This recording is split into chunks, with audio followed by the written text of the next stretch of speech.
आज की हमारी नई रेसिपी होगी सर्दियों में खाई जाने वाली स्पेशल लड्डू की रेसिपी, जो इतनी हेल्दी और टेस्टी होगी, जो हमारे पूरे साल में हमारे शरीर में बनने वाली गैस एसिडिटी से तो निजात दिलाएगी। साथ में लेडीज के लिए ये तो लड्डू बहुत ही बेनिफिशियल होंगे। यह लड्डू हमारे पीरियड्स में होने वाली अनियमितता को भी ठीक करता है, और जो न्यू मदर बनी है उनके लिए तो बहुत ही हेल्दी होता है। तो आइए देखते हैं इसे कैसे बनाते हैं। इसके लिए मैंने एक कटोरी बादाम लिए हैं, और साथ में आधा सूखा नारियल जिसके मैंने छोटे टुकड़े काट के यूज लिया है, और एक चम्मच के करीब सौंठ और काली मिर्च का पाउडर, जिसमें मैंने 25 से 30 काली मिर्च और छोटा टुकड़ा सौंठ का पीस कर तैयार किया है, और आधा कटोरी गोंद, और साथ में आधा कटोरी खसखस और एक कटोरी के करीब अजवाइन, जो हमारी गैस एसिडिटी और अपच के लिए बहुत ही बेनिफिशियल है।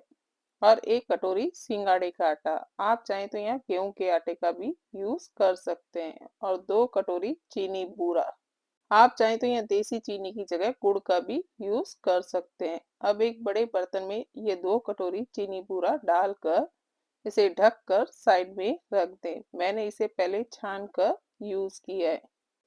अब एक मिक्सी के जार में बादाम को हम दरदरा पीस कर तैयार करेंगे।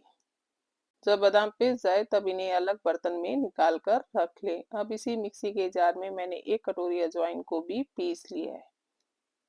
अजवाइन को एकदम कंटिन्यू ना चलाकर पीसे, मिक्सी को पल्स मोड पर चलाते हुए पीस कर तैयार करें। अब अजवाइन को निकालने के बाद मैंने इसी में खसखस को भी पल्स मोड पर पीस कर तैयार किया है। अब सूखे नारियल को भी मिक्सी के जार में पीस लें, या चाहे तो ग्रेटर से ग्रेट कर लें। अब 2 बड़े चम्मच घी गरम कर कर उसमें थोड़ा थोड़ा गोंद डालते हुए गोंद के फूले तैयार कर लें। ध्यान रहे गोंद के एक साथ घी में ना डालें, थोड़ा थोड़ा घी में डालते हुए इनके फूले तैयार कर कर अलग साइड में रख दें। अब इस बचे हुए घी में 1 कटोरी के करीब सिंगोड़े का आटा डालकर इसे अच्छे से हल्का भूरा होने तक भून कर तैयार कर लें। अगर घी की आवश्यकता लगे तो घी और मिला लें।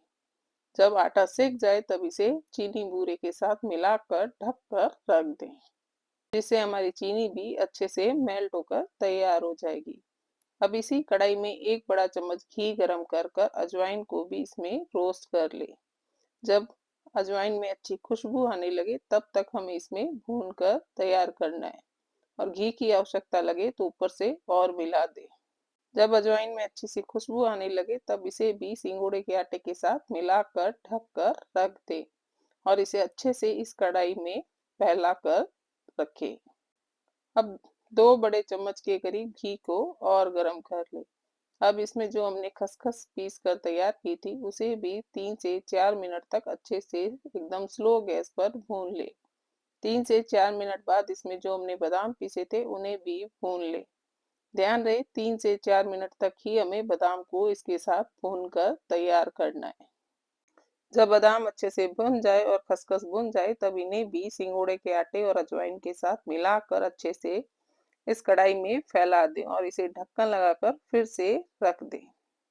अब फिर से हम 1 बड़ा चम्मच के करीब घी गरम कर उसमें सौंठ काली मिर्च का पाउडर और नारियल बूरा डालकर इसे भी 2 से 3 मिनट तक एकदम स्लो गैस पर भून कर तैयार कर लें। जब नारियल में अच्छी खुशबू आने लगे तब गैस से नीचे उतार कर जो हमने सिंगोड़े का आटा और चीनी बूरा मिलाया था उनके साथ मिलाकर एक साथ कर लें, और इसे 5 से 10 मिनट तक ढक कर रख दें।